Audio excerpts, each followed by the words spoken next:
Today's episode of the Bill Simmons Podcast on the Ringer Podcast Network, brought to you by SeatGeek, our presenting sponsor. The easiest way to shop for the best tickets. Buy and sell tickets in just 2 taps on your phone, everything fully guaranteed. Use their revolutionary grading system. Hey, football fans, for $20 off your first SeatGeek purchase on NFL tickets, a season that happens to be starting next week. Use promo code BSNFL. Download the SeatGeek app or go right to SeatGeek.com. We're also brought to you by Gillette. You might know Gillette Stadium, home of the New England Patriots. Did you know a Gillette razor blade edge is thinner than a single brain cell? That's the product of many brain cells at work, namely the thousands of men and women at Gillette who are always working harder to make your shave better. Now you can get Gillette blades for less. Now you can get Gillette blades for less at GilletteOnDemand.com. Gillette, the best a man can get. Pricing applies to select products and is at the sole discretion of the retailer. We were brought to you by Talk the Thrones, our Game of Thrones post-game show on Twitter. The last one was last night. You can find it at Ringer or just by going hashtag Talk the Thrones. The last episode of Binge Mode Game of Thrones will be on Wednesday. Mallory Rubin and Jason Concepcion breaking down the final episode of Game of Thrones. And don't forget about The Rewatchables, our new podcast. Breaking down our favorite movies. I've hosted the first 3, Few Good Men, The Departed, and this week, Point Break. Vaya con Dios. We have You've Got Mail coming this week. I'm not hosting that one. That will be Juliet Littman and Amanda Dobbins. Arguably the last great Meg Ryan movie. I'm still partial to Proof of Life, but we'll see what they say.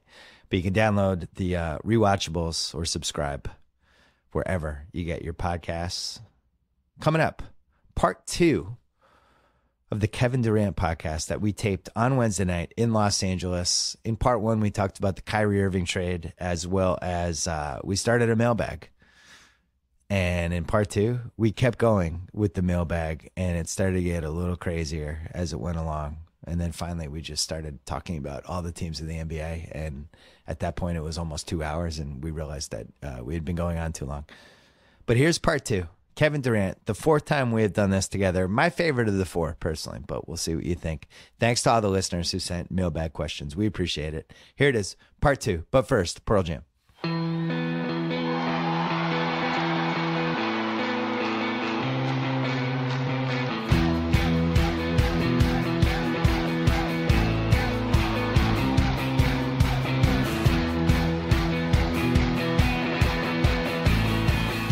Jerome Douglas wants to know, what's the hottest you've ever been in an NBA game?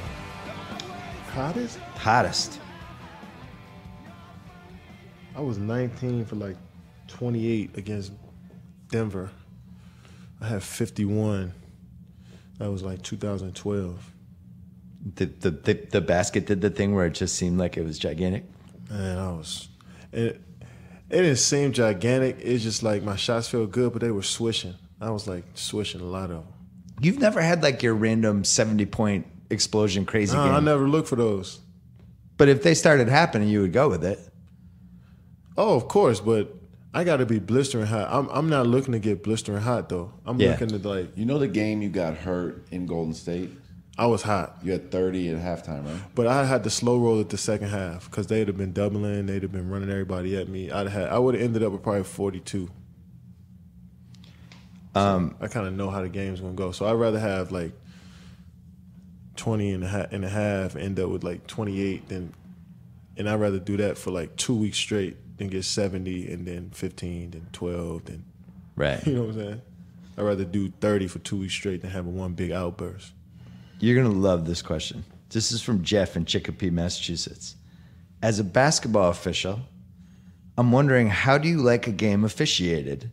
Do you prefer a game called tight, or do you prefer when the referees let a lot of shit go? I like a ref to go with the flow. I don't like you to come in there and say we're going to call it tight or we're going to let y'all play. I like you to go with the flow. If somebody being super physical and team trying to rough somebody up unnecessarily, like off the ball doing extra stuff, then call that. You know what I'm saying? But if a team playing fair and hard fouls but, good intentions on the fouls, like let that slide. You know what I'm saying? If you feel like a team chirping as soon as they start playing, and the players are getting distracted and not playing the game, then control it. But if it's a healthy competition of talking shit, might have to let that ride. Like you gotta have the flow of the game down. You know, Right. You can't come into the game trying to ref it one way. You got to kind of fill the game out. That's what the really good refs do. Yeah, consistency and sense of the moment. The older refs, the guys that I grew up with, they were always really good at knowing kind of when to shut it down or when to let it go. These guys now, they always seem like they're just terrified of any sort of conflict. If you stink eye somebody, it's technical. I like the stink eyeing. What are you guys going to get in a knife fight in mid-court? Like, that's part of basketball. And that's the reason. So when you compare errors, right, we're not comparing the game. We're just comparing the physicality now. So, Yeah.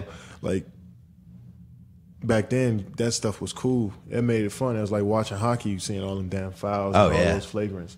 See, now it's a little bit more buttoned up. So that's why the errors are different, in my opinion. That was my favorite. I have a lot of favorite Jordan moments, but when who did he dunk on? McDaniel, and then he. No, that was Pippen. Pippen. That was Ewing. Or maybe he didn't dunk on him, but he did the finger roll, and then he stood over him after. And he was like pointing at him. at him. Yeah, he's pointing at him. No, that he was got the Xavier. steal. No, that's he got Xavier the, McDaniel. He got the steal and got the and one. That's when he started pointing. Yeah. Pippen He got did it. hacked. Pippen did it to Ewing. Pippen dunked on Jordan Ewing. did it too when he faked middle and then spent back baseline. Yeah. And all of this was over the rim. Yeah. It was all in the rim. But in that 91 playoff series, Pat Riley's first year, Jordan dunked on 92, Xavier yeah. McDaniel, 91-92, and that's when he started pointing Xavier McDaniel. That was a great series. Yeah. I went 7 in the second round. Riley really turned that team into just a bunch of I love that. physical maniacs. Yeah, the Knicks fans love that team. Which 3 movies would you take on a desert island if you could only watch 3 movies for the rest of your life and you were stuck there like Tom Hanks from Castaway? Jamie from Rochester wants to know. You have 3 movies. That's it. Rest of your life. Coming to America.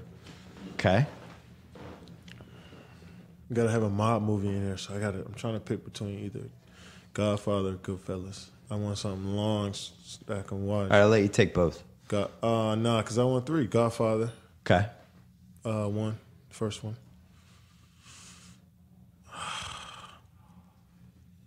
You gotta have a love movie.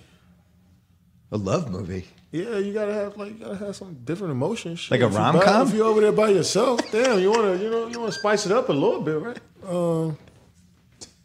So porn movies. Love are- Jones. Love Jones. Okay, Love Jones. Godfather's a good choice. Yeah. Casino. Outside of winning a championship, Sonny wants to know, what's been your favorite thing about the Bay Area? Favorite thing about the Bay is just the culture. It's the food. The food is just like so many different pockets of like.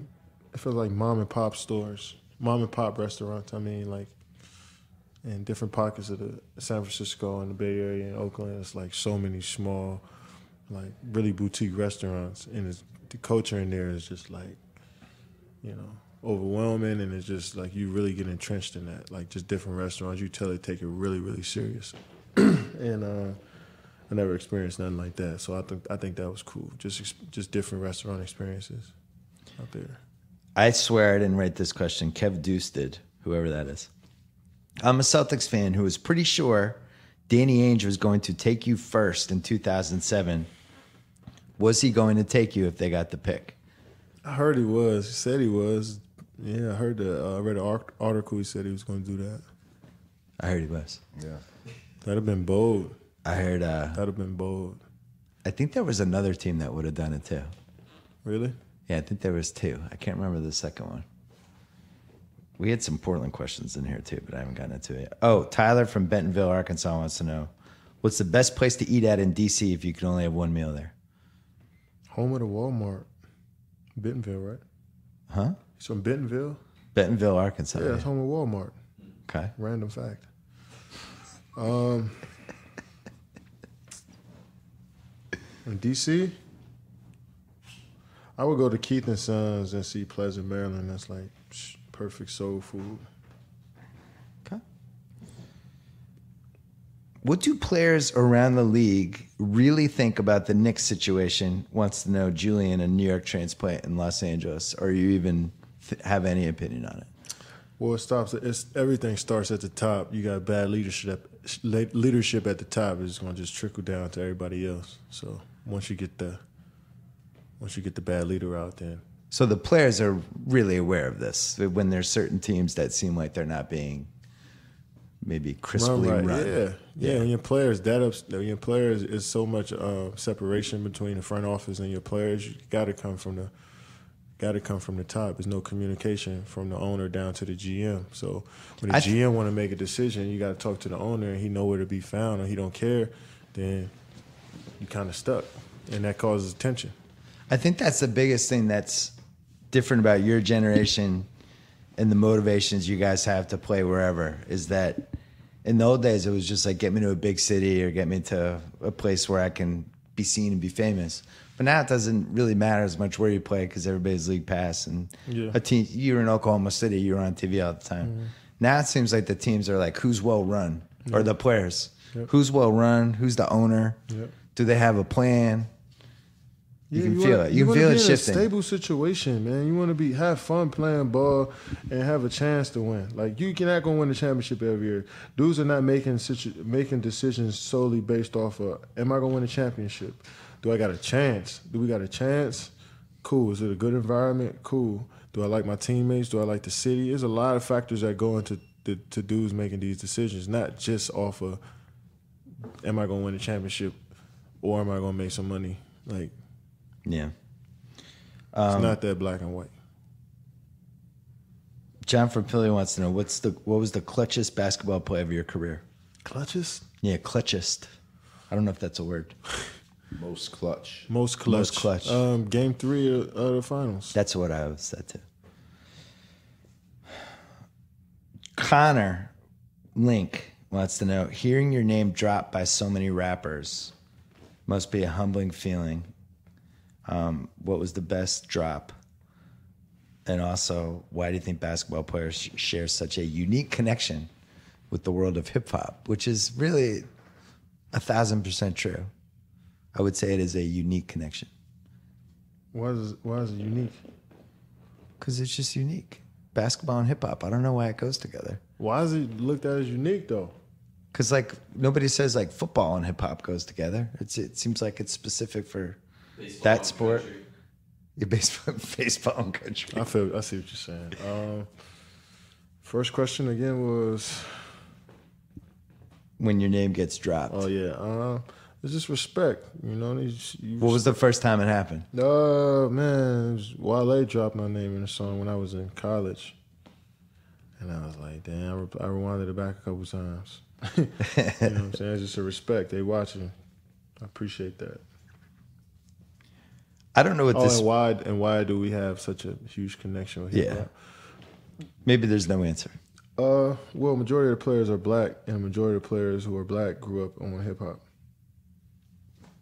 and hip hop changed our lives, like how we looked at our lives. So, and it was telling our story, just to keep it all real. I think what's interesting is most hip hop artists would change places with basketball players, basketball stars, and vice versa. We would. I always talk about that. I asked somebody. We talk about would you rather be Drake or Tom Brady, and I was like, You get 5 Super Bowls if you're Tom Brady. Brady. And then, or you're the biggest pop star in the world. Like in the sports world, Tom Brady is a god. So who would you rather be? So yeah, that's a good question. Giselle though. That's what I'm saying. That's a good question. Not that Drake does bad. He probably does really well, but I'm just saying, you know. With all his emotions. That's what saying. I'm just saying that's a good question, man. Monique from Philly wants to know, what does KD view as his own role in this moment where NBA stars are feeling increasingly emboldened to speak their mind on issues related to politics/race? Or in other sports where athletes may be more reluctant, say in football? Yeah, I understand what goes on with that. You know, as far as being reluctant, you know, you got a family to take care of, and that might affect your job. And once it get real like that, you got to make some decisions, and I understand that. But most of the guys, if you feel like you need to speak out, be confident in it. A lot of people going to have your back, and it's cool to have a conversation about how we can help this thing get better. You know what I'm saying? So if we disagree, let's try to come together and make it, come to an agreement at some point somewhere. So it's good that these players are talking out, because that's all, they always on TV. We always on TV. It's about access. It's about views. So why not, if we have a platform, talk about something that's really, really important. So it seems like over the last 2 years, the most visible NBA stars are starting to realize how much power they have. Yeah, man. That's, like I said, it's about views. You know what I mean? Especially nowadays, like, you got how many followers you got kind of dictates your life almost, especially if you're trying to make it in the entertainment business or like anywhere in that business where people are going to see you. So when you get that platform, it's a perfect time to use it to, give out some awareness to some people in some areas that they probably wouldn't listen to from somebody else. You know what I'm saying? So if LeBron says something, or the Bennett brothers or Colin Kaepernick, like, somebody is going to listen because they got a lot of views on them. So they're using their platform for good. They should be praised for that. What's the next step? Just taking action. I feel as though, a lot of guys do so much in their communities. It's going to take us a long time to see some change. But, if you're putting in the work every single day, you can kind of feel as though you did your part. So we probably won't see the results. You won't, I won't. But we can just kind of lay that foundation down. I think a lot of guys are doing that on the low too, and you should go in those communities and see what they're doing, because they're changing them and they're giving a lot of hope to kids.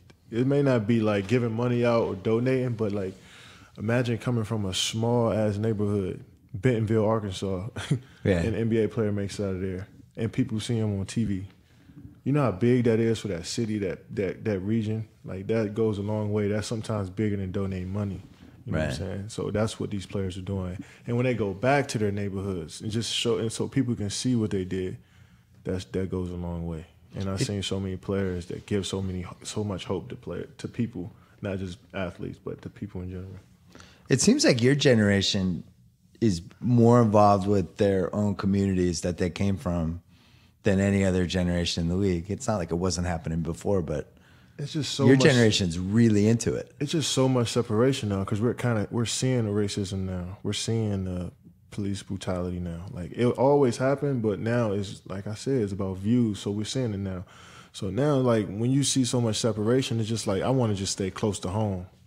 I want these people that love me, that I know love me, that I can trust, that love me. I want them to feel the love too. I want to share this with them. So let me invest there. But at the same time, while you're investing in the community, you still can.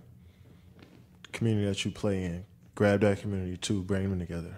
Community you went to college in, grab them, bring them together. That's the power we have as athletes. And a lot of the players, Draymond Green donating to Michigan State. And it's not about the money, because Michigan State can make a lot of money. It's the fact that Draymond Green did it.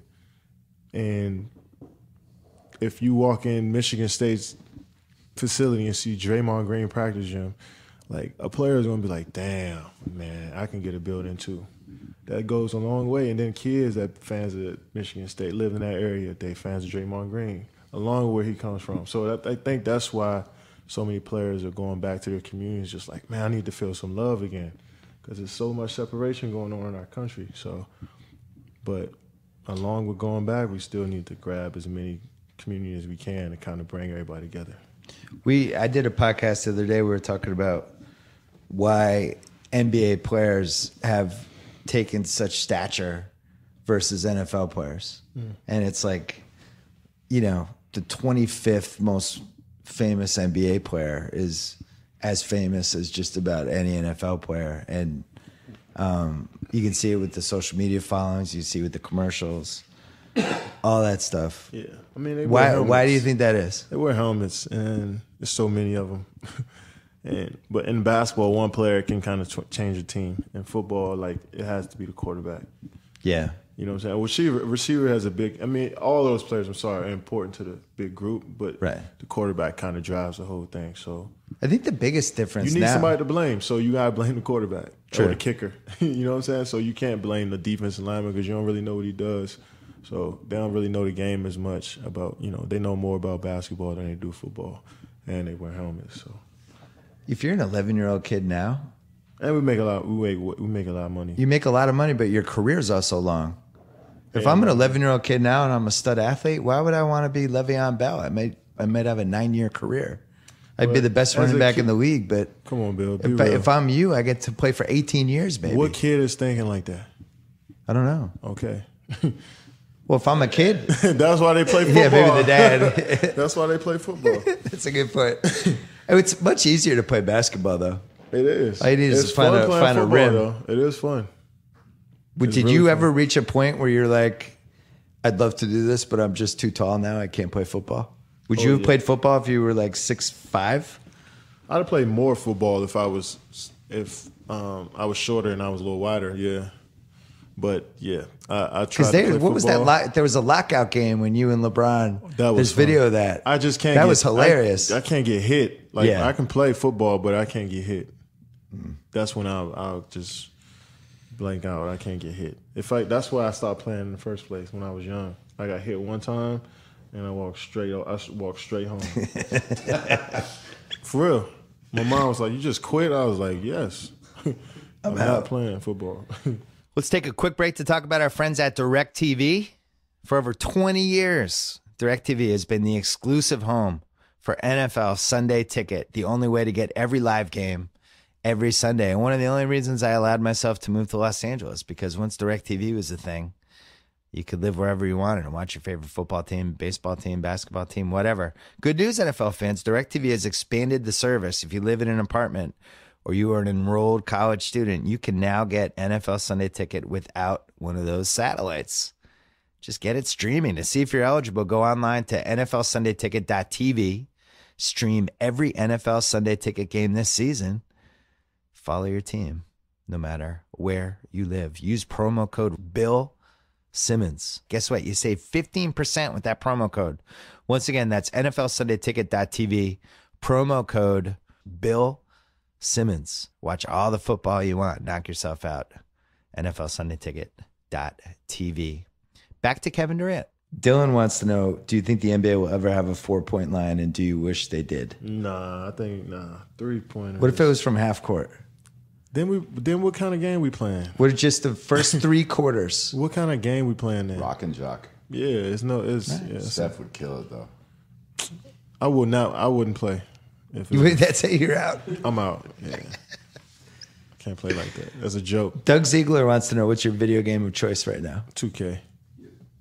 We saw that when we came in. I'm in GM mode. So when they came in, I had the Tar Heels. I uploaded them from the internet, and I put them in a franchise. So they're an expansion team in my GM mode. I know it's real deep, but yeah, I'm like 16 years in my GM mode, and I'm making trades. I traded for the #1 pick and got Lonzo Ball. He's starting point guard for me on my GM mode. So, YouTube, perfect time to plug YouTube. This year, I got 2K GM mode. Whoever want to jump in my league, we playing live too. We going through the season live. I give you all the details once we get it going. But it's a nice little fun league. If you into the GM mode in 2K, your boy got something special. Can we psychoanalyze the part that you play UNC? Yeah, I know. The school that you almost went to? I know it was deep. I got to explain it. I'm going to explain it in the video, I promise. I just thought about it the other day. If you like the GM mode, I got a nice little league to play in. So I might get Bill going. We can test your brain a little bit. It's real GM stuff, real cap room, like restricted free agents, unrestricted free agents. The only video game I can still... Fun. I'm telling you. I can't do the basketball anymore. I can do the football, and that's it. I'm telling you, if you get into this, you'll be addicted. My boy Bryce, he was just here the other day. He never played video games. I loaded up the GM mode. He about to go buy a whole Xbox for his house right now. And we're going to get online and play. So 3 weeks from now, my wife's going to be like, I don't know what happened to you. Bill's playing Boo-Ray and 2K nonstop. He's lost his mind. I'm putting you on game. Literally. So the fact that he's UNC over Texas is unbelievable to me. I chose Texas first as an expansion team, but the jerseys was whack. So I didn't feel like changing the jerseys. And I clicked over and I seen UNC. I was like, that's fire. And the blue was just like... Have you ever been happy with your 2K rating? Oh, it could change. I just got to beef have it a up? nice week. Once you have a nice week, it'll change. Go out there and get some buckets. Your numbers will change. Alonzo Rodriguez wants to know if you watch Game of Thrones. Nah. Yeah, I figured not. Why'd you figure that? Because you would have mentioned it as your favorite show, and instead you said Billions. You're right. I thought you was Henry from Henry from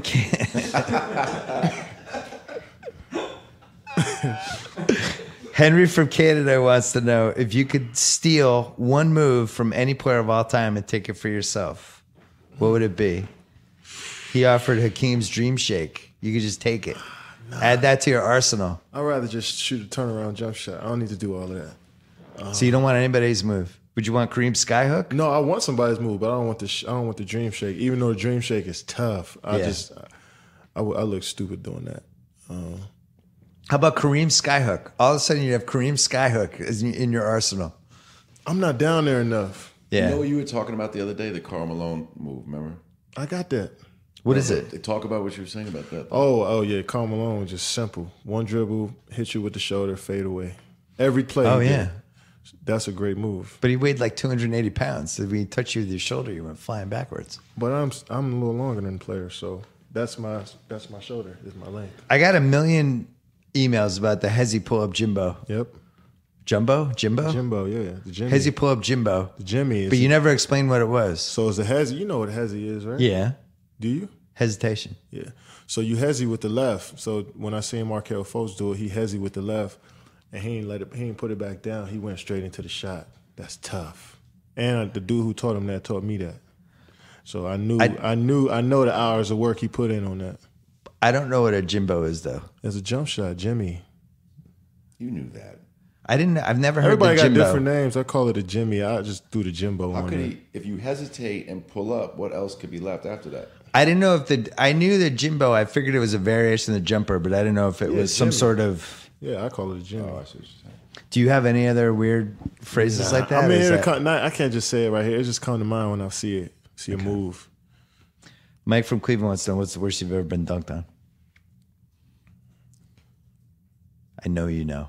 Yeah, You definitely remember. Damn AB dunked on me. I had it. I seen the ball. As soon as he picked the ball up, I seen I was going to chase it. I was going to pin that shit. Avery Bradley? Yeah, and he grabbed my left arm where I usually block my shots from. He grabbed that shit perfectly to it, and boom, he got me. And all I hear is KG and Paul Pierce just talking shit. Bitch ass nigga, bitch ass, dunk on his ass, dunk on his ass. I was like, he got me, and we lost again. Johnny wants to know, he said, Bill, meaning me, wrote a whole NBA book based around the premise that the secret of basketball is that it's not about basketball. KD, you just won the title. Is this true? Meaning that it's not just about, No, it's not. I'm good at basketball. It's about the relationships of the players and sacrifice it's a and lot to go into. unselfishness and all that stuff. So you agree with the premise? Yeah, definitely. It's probably more so mental than anything. What's the biggest lesson you learned last year that would feed that premise?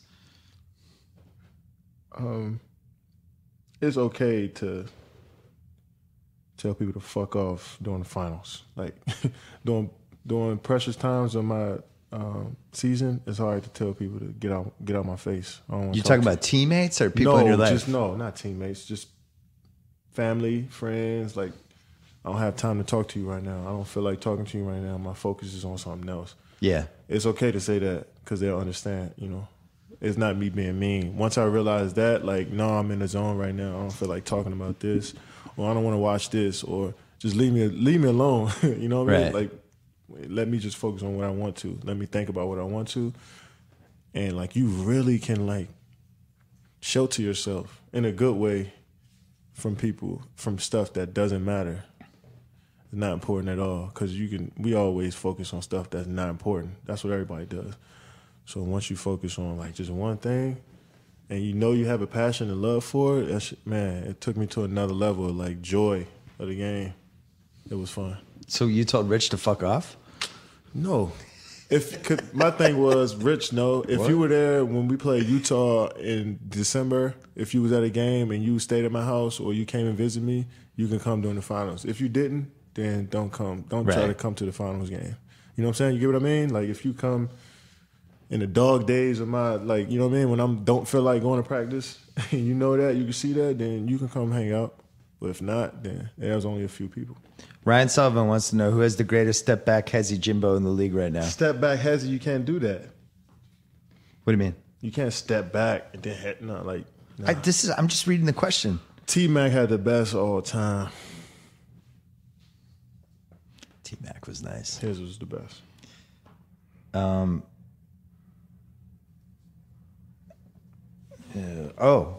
This is a good one. Blake from Indianapolis. Did any of your Team USA teams have an inter-squad battle scrimmage, not videotaped, like the famous Monte Carlo battle in 1992? That same building. Well, in Barcelona. Yeah. Well, not the same building they played that game in, but that game where they played, they won the gold medal. We had practice in there. What are we talking? 12 or 16? 12. Okay. We had practice in that same arena where they won a gold medal. I think it was it, and we had a nice scrimmage. So who were the teams? Do you remember? I can remember it was the starters. It was CP, Kobe, me, Bron, Tyson Chandler, and then it was Melo. Melo didn't start. He didn't start. He came off the bench. It was 6-man. It was D. Will, Russ. So Russ was on the other team. Yeah, because Russ was coming off. He was like the seventh man. Andre Iguodala, Melo, and Kevin Love, and then he had subs. And it just was on. What about D Wade? D Wade went on that team. It was Anthony Davis and James Harden as subs. Yeah, Davis, the late era. Yeah. He was. He That was a good pick, though. It was nice to get him the perfect. The he reps. was a perfect guy to have in that situation, and we went at it. Yeah. It was a good game. But it wasn't like the Dream Team Monte Carlo game that Magic versus Mike. The Magic versus Michael moment didn't happen, right? Nah. I think that was a little bit fabricated, in my opinion. Well, there's no videotape, so they can. Plus, Magic's great at just, he's a storyteller. The showman, of course, you got to hype that up. I would too. Yeah, There's me and footage Mike. of that game. There's footage of Where? a game. Yeah, no, where? yeah, They show a few clips. They show It's like a Michael game. and Magic going at 1-on-1 against each other in the real they game. show a few moves. They show a few moves of Barkley and Karl Malone, Ewing and Robinson. But it I'm not wasn't 100% sure it's it that was probably game. a situation. They ain't probably just throw the balls out. Well, there's no footage of your game. I know, but I wasn't hyping it up to be fucking the game of the century either. Nobody knew about it till just now. Fuck, I wasn't hyping it up. Did that whole team? What team was closer, the 12 team or the 16 team, from a hangout The standpoint? 16 team it was all younger guys. It wasn't like, Yeah. you know what I'm saying. You had Kobe, LeBron. Them personalities are huge. Kobe and LeBron on the same team. Yeah, not. I'm just saying, like, when you have Kobe and LeBron, like, riding on the same bus, and you get off a bus, there's a lot of people there. That's what I mean. Yeah, and you guys were pretty young that year too. Yeah, we were young, but those two carry a lot of celebrity. Yeah, So in this team now, the team that we had, it wasn't really nobody like that. right. Dumbest purchase you made early in your career from Adam Parker? I bought my house. I bought a house my rookie year. I shouldn't have bought it In Seattle? I knew at some point. I knew we were gonna leave. Not that next year, but Right. at some point we were. You gonna knew it leave. was. Yeah. But Somebody else, I didn't get to this, but somebody else asked, when did you know the Sonics were leaving? I knew around. Did you get tipped off? I want to say July. No, late June. Late June. Somebody called me and it was just like, we moving to Oklahoma City. I was in Austin, Texas. I got a lot of emails about if Seattle got an expansion team, would you finish your career there from people in Seattle? Good question. Who knows? Who knows? I feel like I deserve. They deserve to see me grow up in the league. Yeah. You know what I'm saying? As far as like me being drafted. That was pretty there. terrible. I mean, for a variety of reasons, you lose your team, you lose a team that won the title, but then you also lose Durant and Westbrook. That's pretty. That's pretty rough. You feel for them when it comes to that, but you never know what happens on the ends of the business side of stuff. Like who knows? Yeah, who I guess. knows what went on with that? So, but as far as from a fan standpoint, I think from seeing us that first year and seeing like the start, that was when Sam first got there. So Yeah. start over. I Jeff Green. I felt like they deserved to see some of that through a little bit. What's your favorite arena to play in besides your own? Wonder Stew. Madison Square. That seems to be the consensus answer. Yeah, that's just so live. Most history, great so acoustics. Live, man. Yeah, and you just know it's the Mecca. Yeah, I don't think they should ever change that. They just make upgrades to it, but this is a good one. You know what's the underrated part too? What? About Madison Square? Is the buzzard. It's an old school buzzard. Oh yeah, you're right. Like that shit does it to me every time. I love that shit. Sean McLaughlin wants to know, what is the minimum height you believe you would still be an all-star at? 6'7". 6'7". Oh, I thought you were gonna say like 6'1". My game is because of my length. Like, I use that to my advantage. I'm not strong. I know I ain't bullying nobody, so I'm longer than a lot of people, so I'm going to use that. If I wasn't, then I have to, figure it out. But that's my game right now. Do that buzzer sound again. I don't know if that was right. It was the pitch. I got to pitch it down a little bit. Ryan Found from Baltimore wants to know, you proudly and rightfully rep the DMV. Why can't they keep high school prospects from there in that region? For the turgid. For the what? Why did you say, I want to go to Maryland, I want to go to Georgetown? Why? Every time this happens, it doesn't seem like they keep those kids. Well, for me, I didn't want to go to Maryland. I didn't want to stay home. I wanted to see what was outside of that area. I think a lot of kids, to be honest, they don't choose Maryland unless they play in like an Under Armour system coming up. Shoe companies have a real big influence on where these kids go. So nobody wants to play in Under Armours. I'm sorry. Like the top kids don't, because they all play Nike. Have you talked to Steph about this? Nah, but come on, man. Everybody knows that. Nobody don't want to say nothing. But the kids that played that grew up in the Under Armour system, they go to Maryland.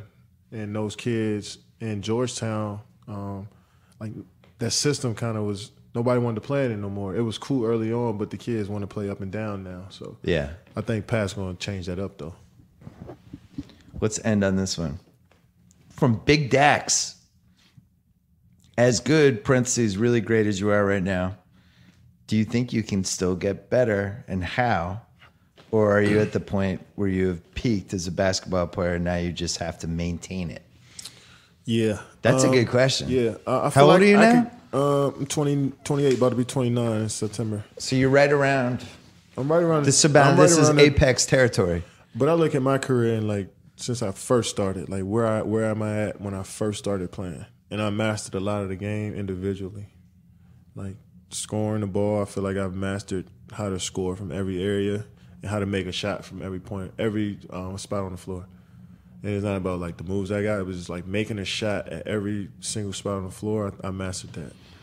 But now it's about like how many different combinations can I add. I got a lot more to learn, like triple moves, like footwork. DeMar DeRozan is probably got the best footwork I've seen in a long time. And he worked at it too. And I've been trying to watch him to see how he does it. And he's just way more athletic than I am, first of all. So his body can move a little different. But his pace is amazing. He a guy I've been studying lately, just because of his footwork. Every time I see him, I try to just like totally just look at his body movements and his footwork.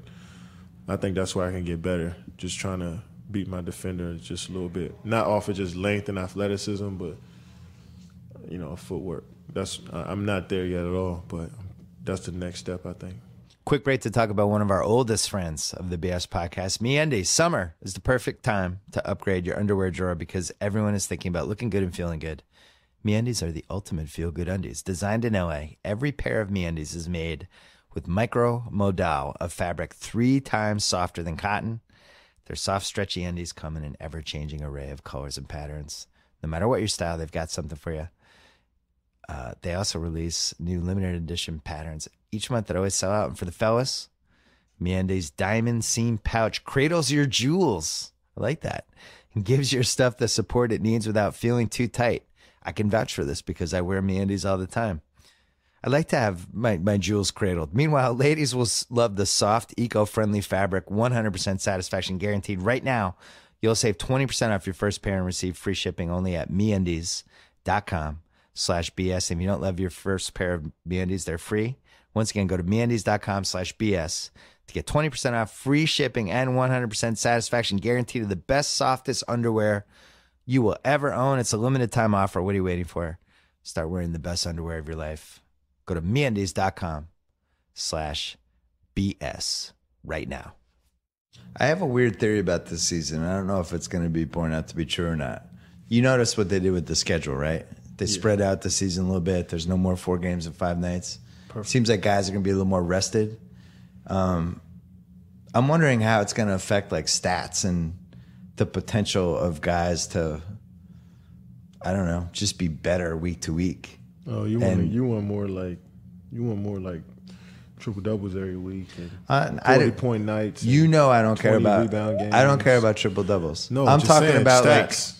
You just want big stats, right? No, but could this lead to sustain? Like, first of all, individual excellence is just like more consistent. But second of all, like just the games themselves, the regular season games will be better because like you'll go on a road trip now, and instead of the old days, you go on the East Coast and you're playing 6 games in 9 nights. Now you're playing 6 games in 12 nights, and you'll be rested for each game, and you'll just play better. So you're saying the faker get exposed? Like the bums that probably caught somebody when they were tired gonna get exposed. Basically, what you're saying, right? I'm saying that's what I thought. You said the stats gonna go down. No, stats are going to get better. Oh, you said they're going to get better. I think they're going to get better. Oh, okay. I see what you're saying. But yeah, some people are going to get exposed to fresh legs that got over last year. Because I don't know who, but somebody is. Steve Kerr always called it, I mean, he's not the only one who called it, but he always called it schedule loss. Like just the schedule almost determined that this game wasn't going to go well. Out there. Yeah. I wouldn't. Like when the Warriors lost to Milwaukee. Schedule loss. Schedule loss. Like they went double overtime with Boston. They could have really won that game, but it's like, do I really mentally really need to like go all out for this peak like playoff performance, like focus, not performance, playoff focus? Can I do that for 48 minutes knowing I'm going home after this? I ain't seen my family in a week. Like that's when you know the schedule got you. Right. You know what I'm saying? You just get when you thinking about like, damn, I can't wait to see my kids. Or I can't wait to go home, sleep in my own bed, and you still got a game to go. That's a schedule. Do you buy the theory that the Warriors shook up the entire NBA and caused all this player movement chaos that happened? Yeah. Because it's been an especially crazy summer. Yeah, I buy it. Yeah. So, yeah. I mean, we've had like 5 major moves. Yeah. You had the 1 and the 2 seed in the Eastern Conference traded A-list starters to each other. I don't think that was because of us, but no, it might have been though. No, but a lot of teams making moves because of us. Yeah, you see Houston making moves because they want to. What was the one that surprised you the most? That one, the Chris Paul. I'm not surprised. I'm sorry, I'm not surprised by anything, but it was just kind of like, damn, that's a smart move. I wouldn't think nobody would be that smart to pull that one off. What do you think of James and Chris Paul on the same team? I think it was a great move. You put 2 guys together that crafty with the ball like that, they're going to get everybody shots, and they're going to get each other shots. So it was a ballsy move to pull off by Morey. Like, I don't think nobody would have thought to do that, because especially when you got James, who basically plays your point guard. Yeah.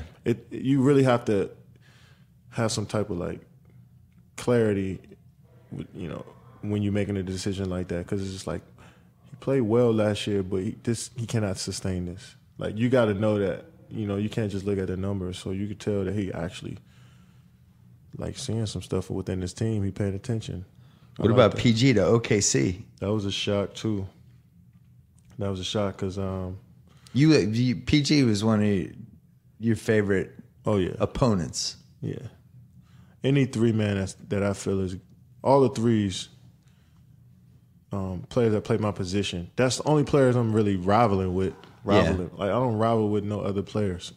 I'm not guarding the point guards all game or guarding shooting guards or power forwards. Like, I'm looking at only small forwards. So that's why I got so much respect, and I think Paul George is so good. A lot of people disrespect him because I play against him and I respect my position. So that was shocking because Indiana just gave him away. And I didn't think OKC would even think about giving up anything to trade for him. I didn't think they would do it, but that was a ballsy move. that shows some. OKC has the third highest payroll this year. I don't know if you noticed that. Good. Spend it. Steven Adams, Paul George, Westbrook, Andre Robertson, and who's the fifth guy in crunch time for them? I'm blanking. Who'd you say again? So it's Robertson. It's gonna be Russ, Andre, PG.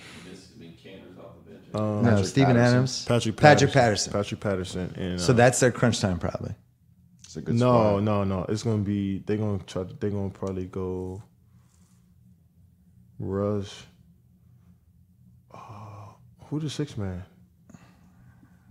They need. I think it's another wing they might use and put PG at the 4 and put Steven at the 5. I think they're gonna. They need another wing. I've kind of talked myself into them. Abrinas, maybe. Yeah, late game, possibly. Give him some space. Russ. I'm only Abrinas. blanking because we're at like the 2-hour mark of this podcast. My brain's not Really been working that long? anymore. No, I don't know how long it's been. Didn't they How long make has it one other been? Move? They got Felton, but I don't remember them picking They up got a one other wing. move though. They got a shooter. Yeah, they had one more guy. I should have been more prepared for Ferguson. They drafted Ferguson. Oh yeah, Dougie McBuckets. So they're gonna play either. It's gonna be Dre, But they lost Russ, Taj. PG, Yeah. Steve, and then one of those shooters. And then the Clips have the random Patrick Beverly. Teodosic. Yeah, have you seen the Can't wait to YouTube see clips of him? Play. I played against him. I can't wait to see him. He made one of the great. He made the greatest pass I ever seen in my life last summer.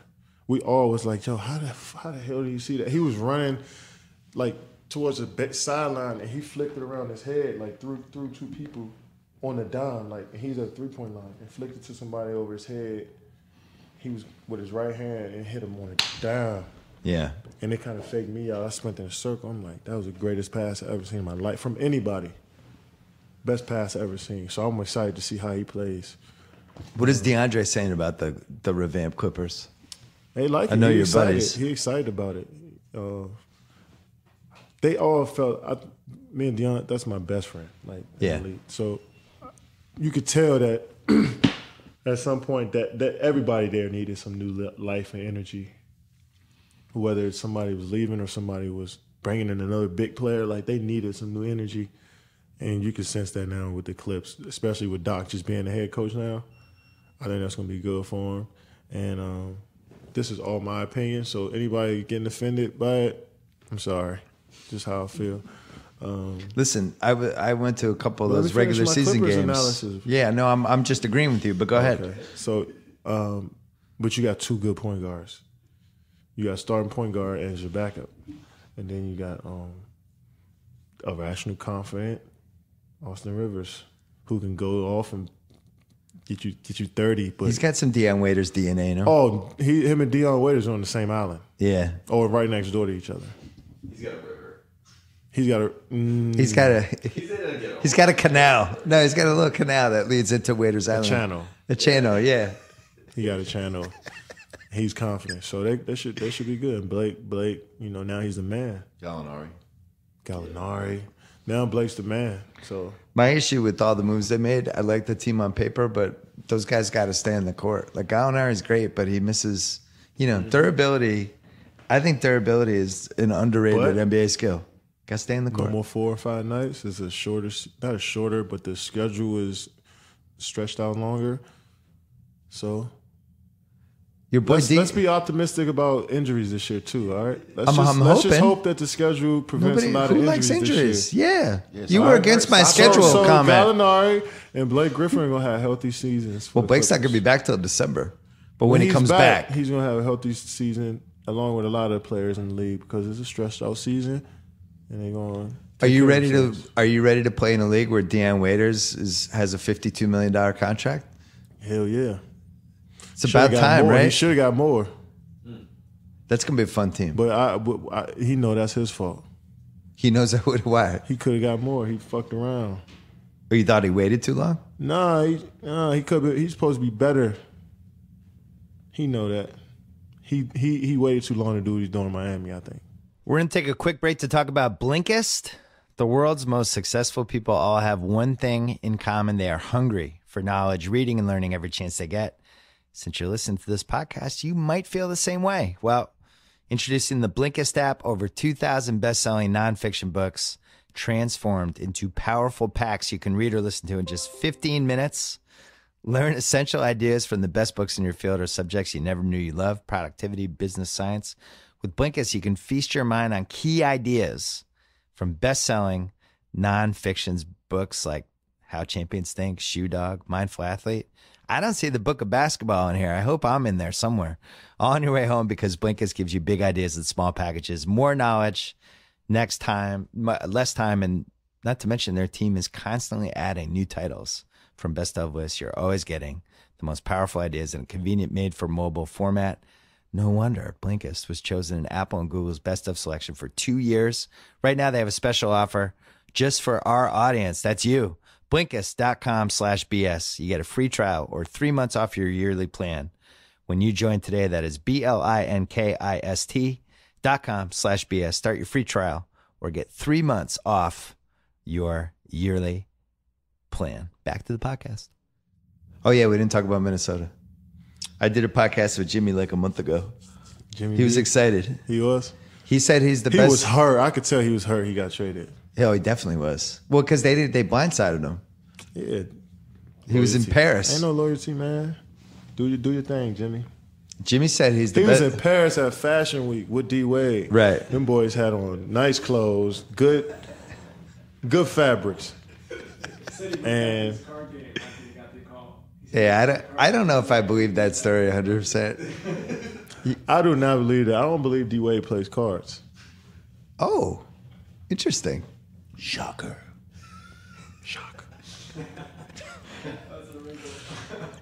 Yeah, the Jimmy Butler, Towns, Wiggins, Jeff Teague. That's a lot of talent. Taj. A lot of talent, boy. Let's see how that Tibbs. works. So let's go down the line with that. Now, Teague, he can't really shoot that well, but he can play. He need the ball, though. Right. And Jimmy, he can shoot it, but he need a rhythm, so he need the ball, too. Wiggins, he the same way. He need the ball. They can all score. They all good, but somebody got to give up something. Whoever gives blog up headline the most, tomorrow. KD doesn't believe in Timberwolves. I mean, I'm just telling you. I'm just telling you what the everybody internet knows. does. Didn't I just point out their games though? Am I right about their games? You're right. There's I'm just somebody's saying, going to have to somebody sacrifice. Have to give up something in their games. Yes. In order for it to work, and I believe that they will. But Towns needs to be the guy that they get a ball to. I think, because he's so good, but Jimmy need to be like facilitating. You know what I'm saying? Wiggins going to be the guy that if you need a basket, you know what I'm saying? He's going to be the finisher. I think. That's just, if I was coaching the team on 2K, that's how I would play it. Millsap and Jokic. What do you think of that? Yeah, that passing duo was nice. I like Millsap. I like that Denver team. I think that's kind of they the had the second best offense, man, in the league. They're second in the league in assists. They can shoot the three. They got passing in the bigs. With your bigs, you got passing in your bigs. That's rare. And you got small guards. I think they need a point guard that they really, really believe in, because they put Moody on the bench sometimes because he was hurt. They're playing Jameer a lot. And they play Jameer, and they were trying to make the playoffs, so they didn't want to mess the rhythm up. So it's like, I get it, but like I feel like they need a stable point guard that they trust, and hopefully that's Moutier, because I'm pulling for him. But I like their team, their offense. Mike Malone, man. When Sack let him go, I was like, what are you doing? This dude's a guru with the offense. Yeah.